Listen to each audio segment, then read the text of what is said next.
It gives me tremendous pleasure to be in New Zealand and to share my story with so many of you tonight. Now I can see a lot of non-Muslims in the room. Just relax, I'm not Islam's answer to Billy Graham.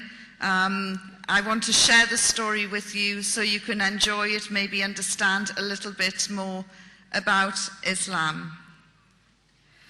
The title of the story is From Kabul to Kaaba, but I want to take you back a few weeks before I entered Kabul.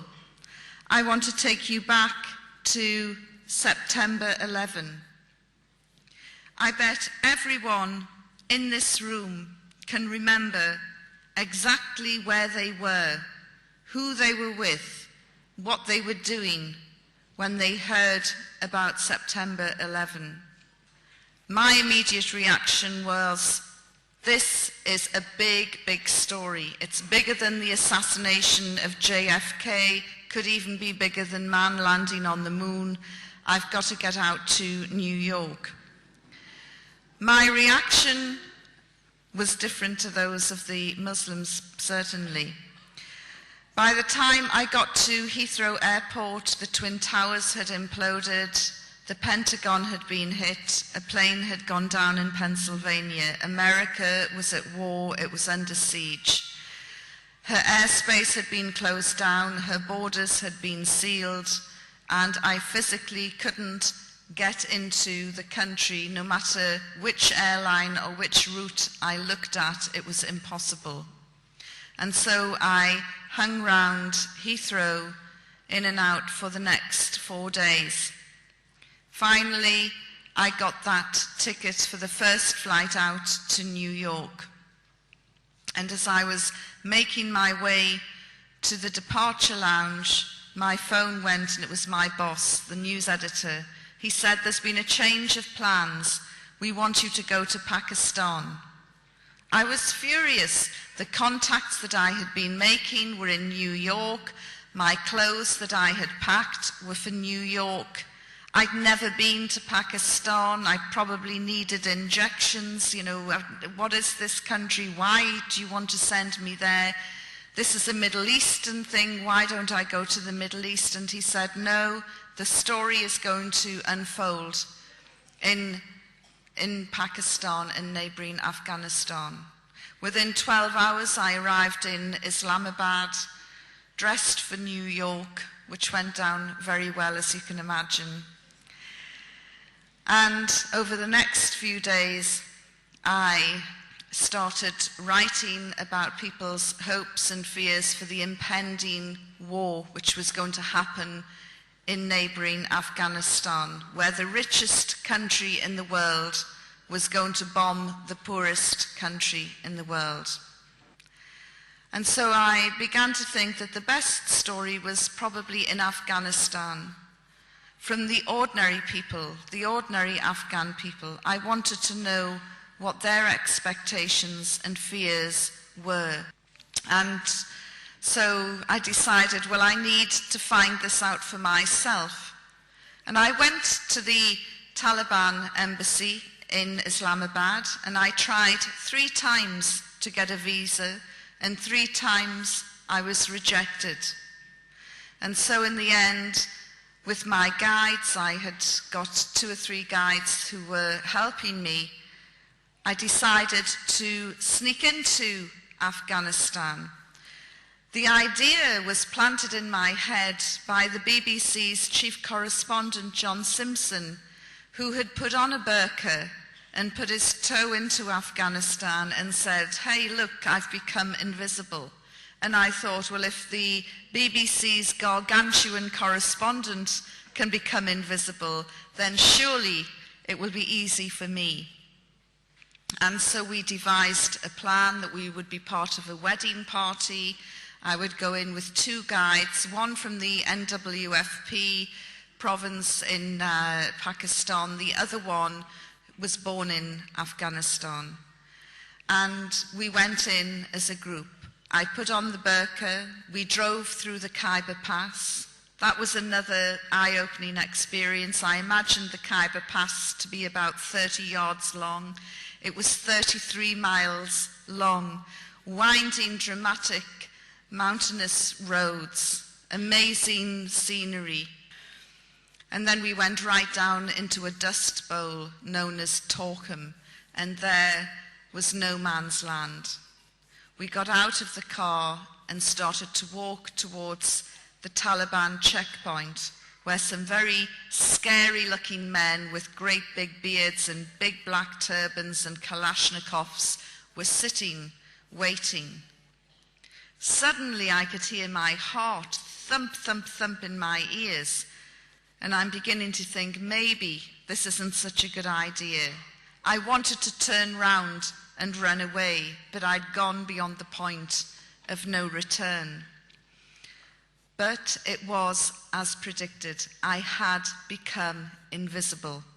I didn't even warrant a first look, never mind a second look, as we crossed the Taliban checkpoint. I think I was a cross on someone's ID papers. And we went across, we jumped into a taxi, and we headed for the first major city, which was Jalalabad. I was very tense, very excited. I was going to see firsthand what life was like in one of the major cities in Afghanistan, in this male-dominated regime where women were oppressed and subjugated according to Bush and Blair. When we pulled up at the marketplace, I was really surprised, because there, who was doing all the shopping? The men. You can't get Western men into supermarkets or to do the shopping, and there were all these men doing the shopping. I thought, well, this is a good sign. Of course, the reason for that was under the Taliban regime, women were not allowed to talk to strange men. And strange men were any men other than a husband, a father, a brother, or a close male relative. So doing something as simple as buying a bag of sugar was virtually impossible unless you were related to the trader. There were women around. They were all wearing the burqa, and they were in the company of their mahram, or male companion escort.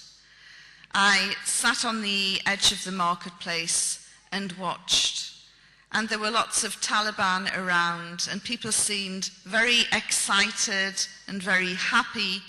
They didn't seem as though they were about to be bombed by the most powerful nation in the world. People seemed relaxed, and I was quite surprised. Our party then went with provisions to a tiny village, not even the size of this hall. And we went into the village, and there was lots of tears and laughter as one of their own had returned, and he brought with him his cousin from the NWFP, his wife, his children, and then they said, well, who's that? Pointing at me, and he told them in Pashto. I didn't understand the language, but I could tell from the reaction that they were not at all happy. Why on earth have you brought a Westerner into our midst at a time of war? That day, the Taliban spiritual leader, Mullah Omar, had just announced that anyone helping a Westerner would be executed. So naturally, they were angry, they were nervous, they were agitated. But within half an hour, the natural exuberance and hospitality and curiosity of the Afghan people overcame the villagers, and they started talking to me. And as we were communicating with the help of the translator, an Afghan lady walked in, and she looked at me very carefully, and she put her hands on her hips, and she really looked me up and down. And then she said through the translator, "Have you any children?" And I said, "Yes, I have a daughter." She said, "Just one?" And I said, "Yes, just one." and she pushed me, very strong. I lost my balance and went the other way. And she said, "You English and American women, you are all so pathetic. All you can ever have is 1 or 2 children. Me, I can have 15. And when you run out of your boy soldiers, I will be producing more." As the afternoon progressed, I could tell that people were getting more and more nervous by my presence in the village, and we took some photographs after some persuasion, and then we left. We thought we'll head back early. But by the time we got back to Torkham, the gates had closed, these great big metal gates, and we couldn't get through. Apparently Pakistan had sealed the border. They weren't letting anybody in or out. We stayed overnight, and the next morning we went back to the area of Torkham, and again the gates were closed. And I said to my guides, if I don't get back by a certain time, my news editor will raise the alarm and there will be all sorts of panic. And one of the guides said, well, we can go through a smuggling route. And my eyes lit up at this. I thought, this is very exciting. This will give me something to write about and add to the humanitarian report that I will be doing. And I said, great, okay. And I imagined that we'd be going through narrow mountain passes and ducking from bush to bush, and it would be really exciting. And so we went to this area called Dower Barber. But there was nothing secretive about it. In fact, there was probably more people in Dower Barber than there are in this room tonight. There were camel traders, there were donkey traders, there were people selling refreshments, people selling carpets. There were Afghan families with all their goods packed into hand carts heading towards Pakistan, unable to bear facing yet another war in their country, wanting to get to the safety of Pakistan. By this time, the Afghan shoes I had been wearing were cutting into my feet and they were bleeding and sore. And I complained, and one of my guides said, well, we're only 10 minutes away from the border, but we can go by donkey. And he said, can you ride a donkey? And I thought, can I ride a donkey? You know, I can ride a horse, I can jump with a horse. Look at these donkeys, they're smaller. They're the same shape and size, same shape, you know, and they look more or less the same, but they're smaller, probably easier to control. Of course I can ride a donkey. And so we set off and did a deal with this man. I never understood how we were hiring it, how he was going to get it back, but he was happy to part with the donkey. And I got on its back. Now, I don't know if it sensed that it had an infidel on its back or what, but it just bolted. And it tore through this area.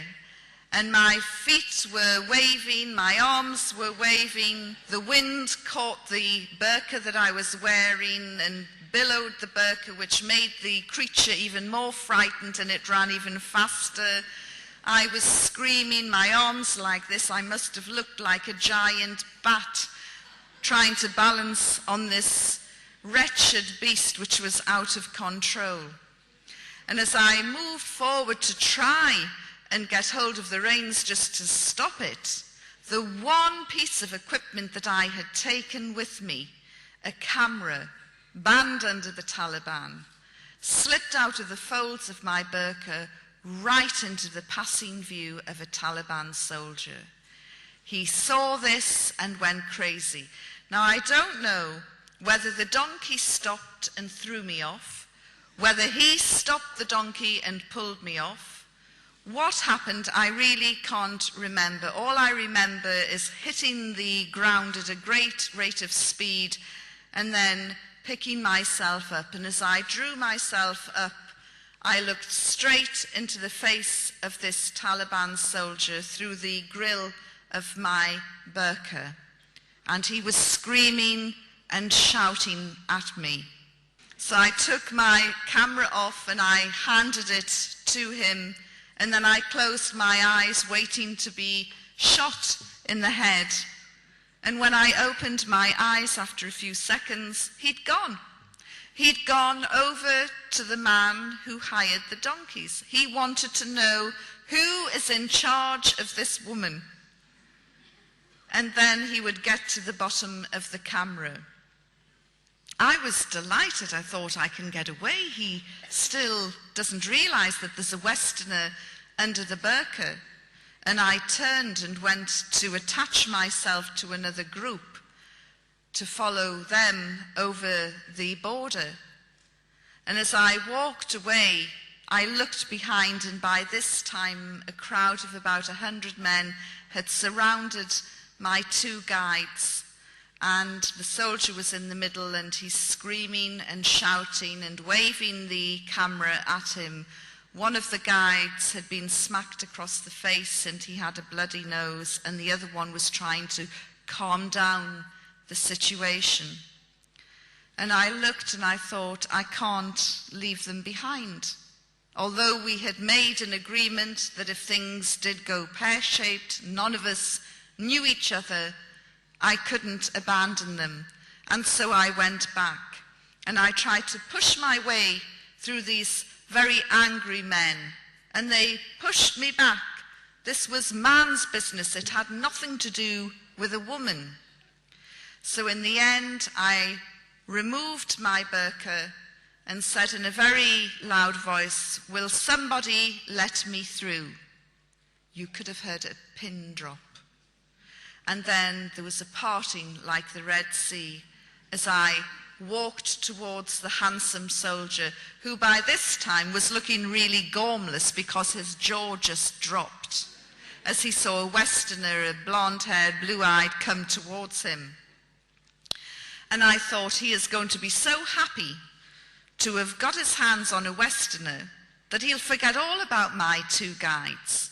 And as I walked, I shot them a sideways glance, and I could see by the full horror on their face that just when they thought things couldn't get any worse, they had. I had emerged. I went up to the soldier, demanded the return of my camera, and once he'd recovered, he got the three of us and we were bundled into a vehicle and taken off in the direction of Jalalabad. During the journey, the driver and the Taliban soldier had a very fierce exchange, and they kept looking back at me and arguing and looking back, and suddenly the driver did an emergency stop. The soldier asked me to get out of the car. And then he took me to this raised piece of ground and asked me to stand on it from the way he was motioning. So I stood on this raised piece of ground, and then he went off. He went marching off to my left, and I thought, where's he gone? And I'm standing there, rigid with fear, daren't move on this little tiny hill, and I'm looking around, and then all I can see are stones and pebbles and rocks, and I thought, this is the stoning corner. I'm going to be stoned. He's gone off to get a crowd. He's probably gone off somewhere to say, hey, I've got a Westerner stoning in 10 minutes. And I don't know what it is about Afghanistan. The place can be deserted 1 minute, and in the next 20 seconds you can have a crowd. And about 20 seconds later, there were about 80 scary-looking men staring back at me. And they were getting closer and closer. Of course, I'm thinking that they're getting closer and closer so they can take a good aim when the stoning starts. And I'm looking round at them and trying to find a kind face, maybe a hero, somebody who will come to my defense. And I couldn't see one. Everybody just looked really hostile. Of course, the reason why they were getting closer and closer was to have a better look, because in Taliban ruled Afghanistan, no man saw another woman's face unless she was a mother, a sister, or a daughter, or a close female relative. So seeing me would be a bit like seeing a panda in the zoo for the first time. So they were getting closer. Of course, I'm thinking they're getting closer so they can take aim when the stoning starts. I mean, we can laugh about it now, but I really thought that the final minutes of my life were being played out in this godforsaken area. And as I looked around, they say that your life flashes before you. Mine didn't. I'm just thinking, how can I get out of this situation? And then I remembered my time as a Sunday school teacher. And there was a biblical scene where Jesus had said at a stoning, "Let him without sin cast the first stone." So I thought, right, I'm going to say that. Of course, it never occurred to me they wouldn't be able to understand me. But I thought, no, I'm going to say, okay then, bring it on, but let him without sin cast the first stone. And so I'm playing this out in my mind, and then I'm looking round, and I thought, no, there's probably some pious so-and-so at the back saying, that's me, and he'll start the stoning. So all of this is going through my mind when suddenly the Taliban soldier returns, and he has with him a woman wearing a burqa. She comes up behind me and turns me round very briskly and starts to frisk me. And I thought, oh, they're not going to kill me. Well, not just yet anyway. They're trying to find out if I'm carrying any weapons. And isn't it strange that he's gone off to get a woman? You know, why wouldn't he just search me himself? Obviously showing more courtesy than British police. And so all the fear that I had felt and the terror just melted away with relief. And then I became very angry. Those men had made me feel as though I was going to die. So I pulled away from the Afghan woman and I swung round at these wretched men. And I said, I am not carrying any weapons. Anyway, having established that I'm not carrying any weapons, I was then bundled back into the car and driven off to Jalalabad. I was taken into the intelligence headquarters and introduced to the head of intelligence, who understood a little bit of English. I apologized for causing any inconvenience, and he asked me to write down my personal details and telephone contacts to prove that I was a journalist. After I had done that, he said, we are about to eat. You must have something to eat. And I said, well, that's very kind, but I need to use the telephone first. And he said, no, you can't use the phone. So I said, in that case, I won't eat either as a guest or a prisoner of the Taliban until I can use the phone. And what started then was the war of attrition, which was to last 10 days. Now, you would think that the most evil, brutal regime in the world couldn't care less if one of their prisoners had gone on hunger strike. But these men were very, very upset.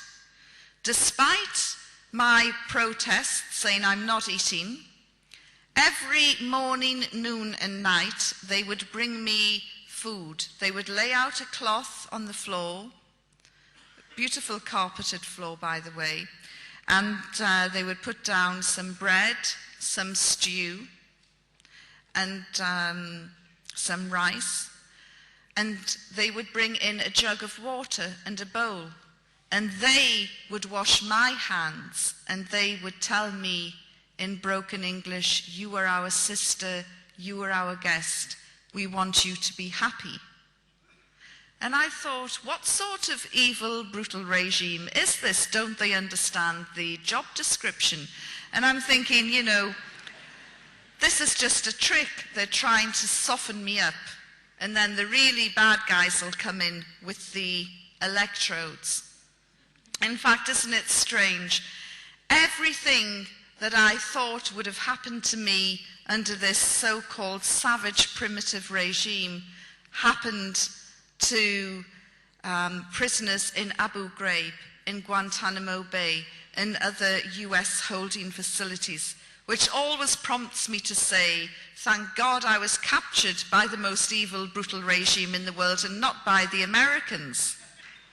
By the third day, they called the doctor.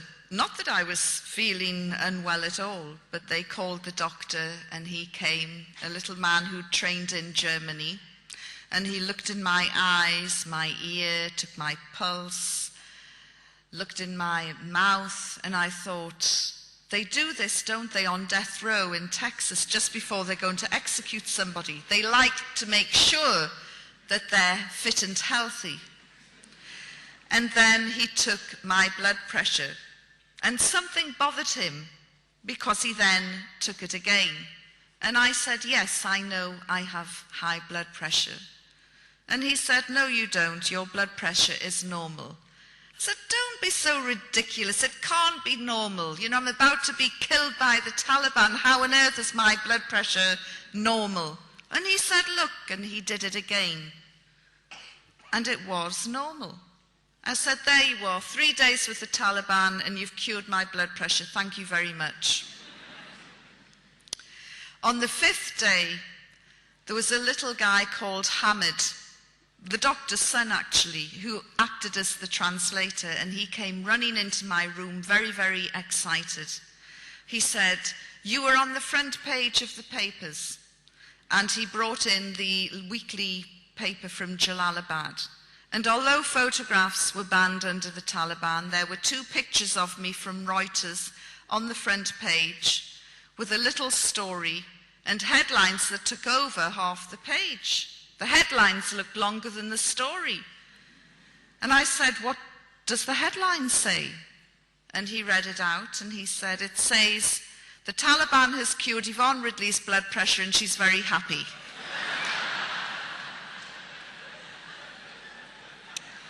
Not the catchiest of headlines.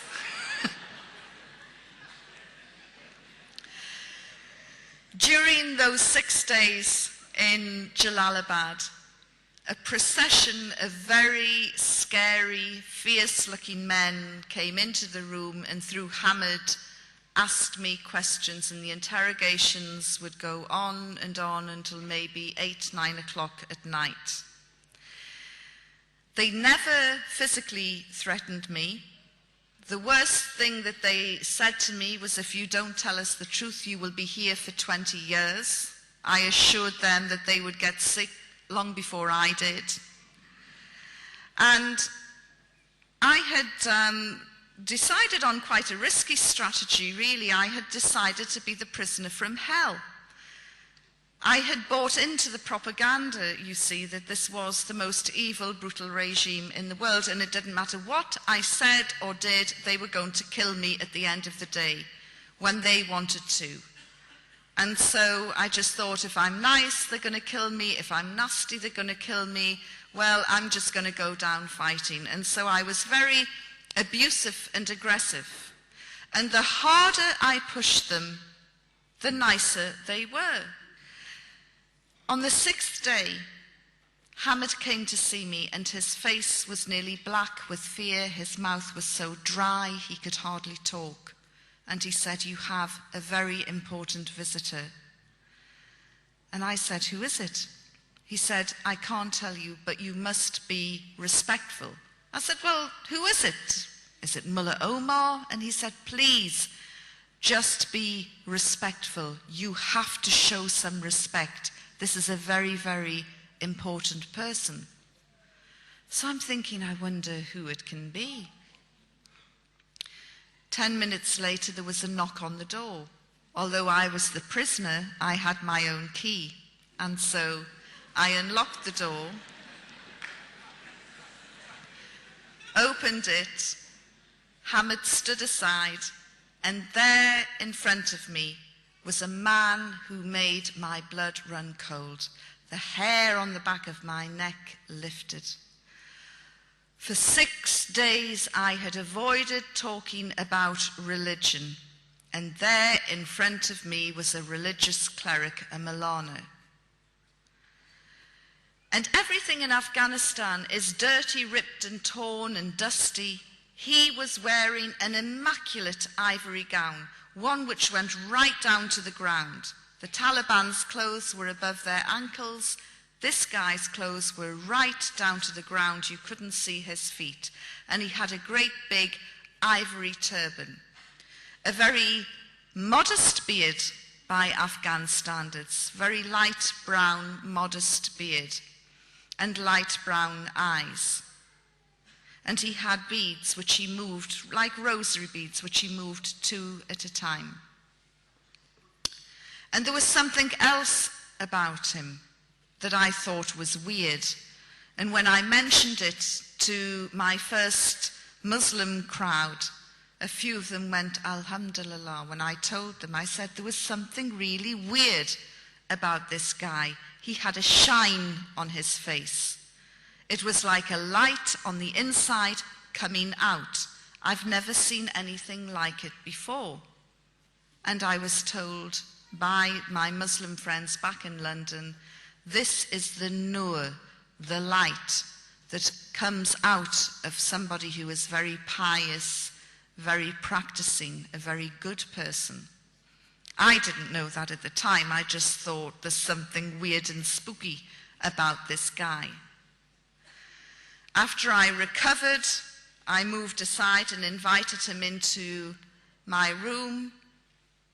And he was so graceful and elegant, he didn't even seem to walk. He just glided in and glided down. And I sat opposite him, and Hamid acted as the translator. And he said, "What is your religion?" And I thought, oh, here we go. I said, "I'm a Christian." He said, "Yes, but what sort of Christian? Are you a Roman Catholic? Are you a Protestant?" I said, "I'm a Protestant from the Church of England." And he's smiling and moving his beads. And he said, "And what do you think of Islam?" "Oh," I said, "it's fantastic. It's absolutely wonderful." Of course, I knew nothing about Islam, very little, and the little that I knew was totally wrong as it turned out. And I went off in praise for 2 minutes of this faith that I knew so little about. And he smiled and he moved his beads. And then when I finally stopped running out of adjectives, he said, "Islam is a beautiful religion." I couldn't agree more. And then again, I ran off in praise of Islam. And he smiled as he listened, and Hamid translated. And I said, "Do you know, the people around here are so passionate about their faith that they pray 5 times a day. I know because I've watched and counted it." And he looked. He must have thought, "You stupid woman," but I didn't realize that Muslims are expected to pray 5 times a day. So he moved his beads, and then he said, "So, you would like to convert?" And I thought, he's led me into a blind alley here. If I say, "Yes, I'll convert," he'll accuse me of being fickle and insincere, and he'll say, "Take her away and have her stoned." If I say, "No, I'm not interested," he'll say, "How dare you insult Islam? Take her away and have her stoned." So I'm trying to come up with the right answer. And then in the end I said, "Look, I can't make such a life-changing decision while I'm in prison, but if you let me go, I promise I will read the Quran and I will study Islam." And he smiled and he didn't say anything more, and he rose up and he glided out. Hamid went scuttling after him, and he returned a few minutes later and he said, You're going home on a red crescent plane." Well, I punched the air and congratulated myself for having dealt with this Maulana, this religious man, in such a clever way. And within a few minutes, the little goods that I had accrued were in a plastic bag, and off I was in a truck heading for Kabul. 7 hours later, after a dusty, bumpy ride, we came into Kabul and drove straight past the airport. But I was okay. I just thought, well, there are other Westerners being held by the Taliban. We're probably going to pick them up. All I know is that I'm going home on a Red Crescent plane. That night I was to find out another aspect to the character of the Afghan people. They don't like giving you bad news. They don't like telling you anything that will upset you or cause an adverse reaction. And so we drove past the airport, and then we pulled into a really grim prison. Everything that you would imagine a third world prison to be. And I could tell by the heated conversation and the expressions on everyone's face that I was going nowhere that night, certainly not on a Red Crescent plane. The next day, the 9th day, I was feeling really crotchety. So I'm feeling really wretched and bad-tempered and thinking I'm never going to get out of this place. I can't take much more of this. And the Deputy Foreign Minister returned with his sidekick, a man I called the Smiling Assassin. And he said, we want to ask you a few more questions. And I said, no, I'm done with answering any more questions. I'm finished with you people. I've had enough. And I then launched into a series of insults and curses and swearing. And then I rounded it off with something that I've never done in my life before, I've never done since, and you would get sent off a football pitch for doing it. I spat at them. And then I went into my cell and I started shaking. And just then one of the female prison officers came in, and which was translated for me later, and she said, tell the English woman she is going to be flogged because she cannot do this to high-ranking people. So I'm standing there, rigid with fear, cursing me and my big mouth, and wondering, is there going to be a public flogging? Will Al Jazeera be there to record it? You know, what is going to happen? And I'm standing there, rigid with fear, and about 10, 15 minutes later, we heard the gates open in the courtyard. The Smiling Assassin walked in, and he had in his hand the one thing that I wanted, the very thing I had gone on hunger strike for 9 days earlier. He had in his hand a satellite phone. And he strutted around the cell and showed off this satellite phone. And he said, all of you can ring home. You can all ring your families today.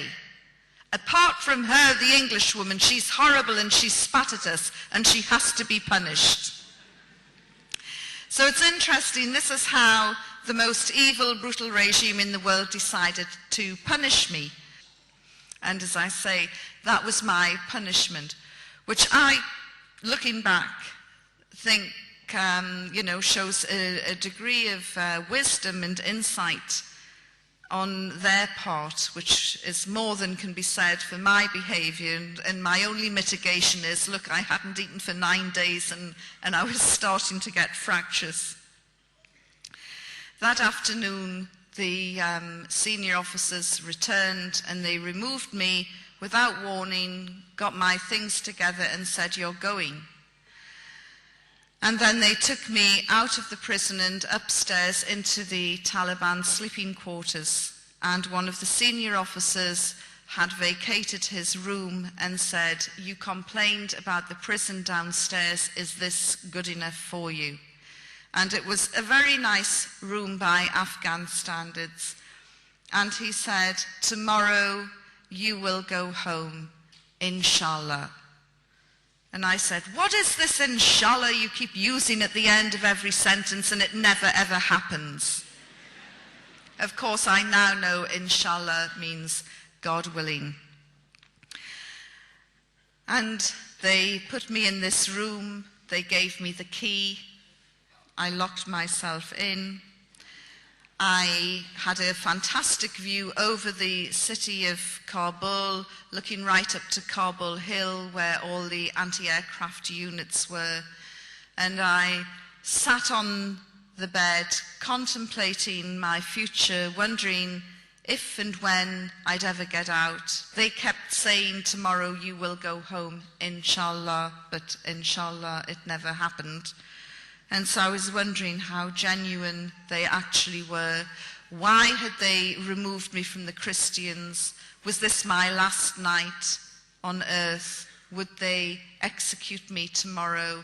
I really didn't know. All of this was going through my mind, and then suddenly there was a huge rip, as though somebody had just torn the sky open, and there was a great big light, and it was the start of the war. That night, America and Britain dropped 50 cruise missiles on Kabul. You can hear a cruise missile from 20 miles away. These were coming within a quarter of a mile of the prison. I had covered wars before, and I don't know why it had not occurred to me then, but it certainly occurred to me that night. These bombs don't discriminate. There's nowhere to run, there's nowhere to hide. Civilian, military, man, woman, child, these bombs cannot tell the difference. I'm going to be blown apart by a British bomb.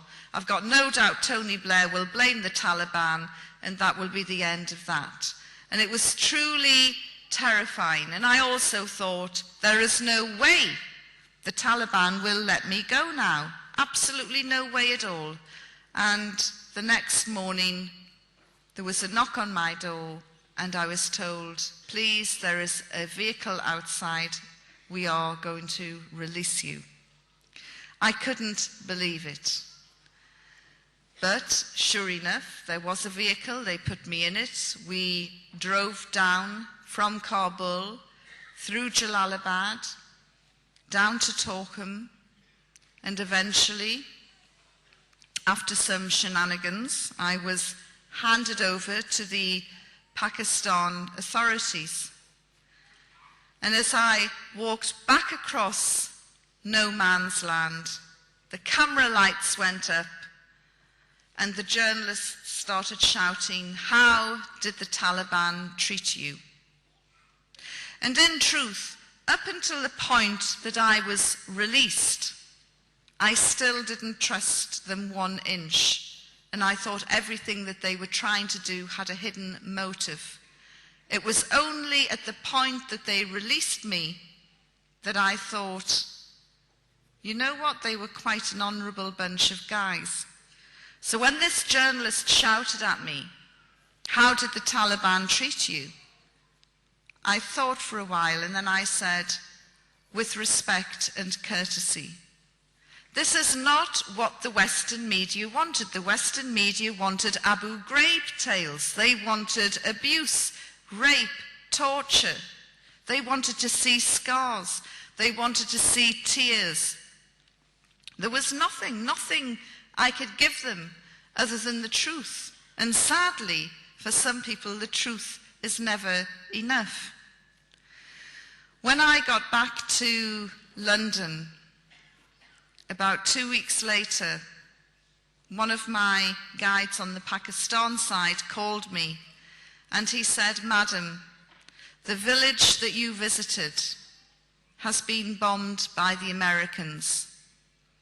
That was the village Karma, which is smaller than this hall we're in now. And I said, look, Pasha, I know these terrible things happen in the fog of war. And it's awful, but these accidents do happen. And he said, but madam, how can you accidentally bomb a village the size of Karma 3 days running? Now then, the Americans were telling us all about their strategic strikes, their surgical strikes, their B-52 bombers coming at 30,000 feet. Karma wouldn't have even looked like a dot from 30,000 feet. It was quite clear to me that this was indiscriminate bombing of civilian areas. And in many ways, the Taliban were to blame because they kicked out all of the Western journalists. Whatever you think about journalists, we do have our functions and our role. We are the eyes, the ears, the witnesses. And by kicking out all of the Western journalists, they ensured that Britain and America could and would bomb indiscriminately across the country, slaughtering innocent civilians, which they did. That propelled me into the anti-war movement and made me become very, very active as an anti-war campaigner. At that same time, I remembered the promise that I had given to the religious cleric. And I thought, well, against all the odds, they kept their word. And really, I should keep my promise now. And I started to read the Quran. Very soon, groups of Muslims found out, and somebody gave me a wonderful English translation by A. Yusuf Ali with an index in the back. So I thought, great, I'll get this over and done with very quickly. I'm going to cherry pick and I'm going to read all about the subjugation and oppression of women and what promotes people to slam planes into towers. So I started cherry picking and going through all the women's issues. And then I had other Islamic literature to support my reading of the Quran. I couldn't believe what I was reading. All these tales in the tabloids about the superstars having prenuptial contracts and teams of lawyers drawing up and thrashing out these prenuptial contracts, they were available to Muslim women from day one. And so I began to see Islam in a totally different light.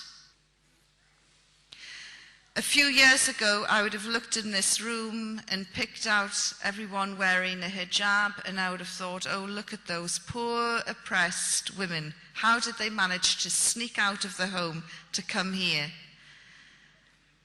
Now I'm looking and I'm trying to work out who is the engineer, who is the doctor, who is the lawyer, who is the teacher, who is doing the PhD, who's doing the MA, who's raising kids at the same time, supporting their man, running a business, a charity, who is the backbone of the community. I see incredibly diverse women. And I remember a sister in Canada who said to me, Yvonne, my head might be covered, but my mind is not. And the most valuable lesson that I learned from the sisters that I met is never ever again will I judge a person's freedoms and liberties by the length of their skirt. So this was wonderful. And on June the 30th in 2003, at 11:30 in the morning, I took my Shahada and declared my belief that there is only one God and that Muhammad, peace be upon him, is his messenger.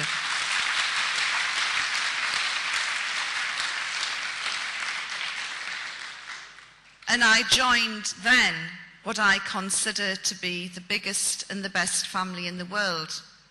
And I know that wherever I go in the world, it doesn't matter how remote the place is, I will meet brothers and sisters who will give me their love and support and help if I need it. And that is very important to me. I was also lucky enough in January this year to go on Hajj, the annual pilgrimage which Muslims are required to do at least once in their life.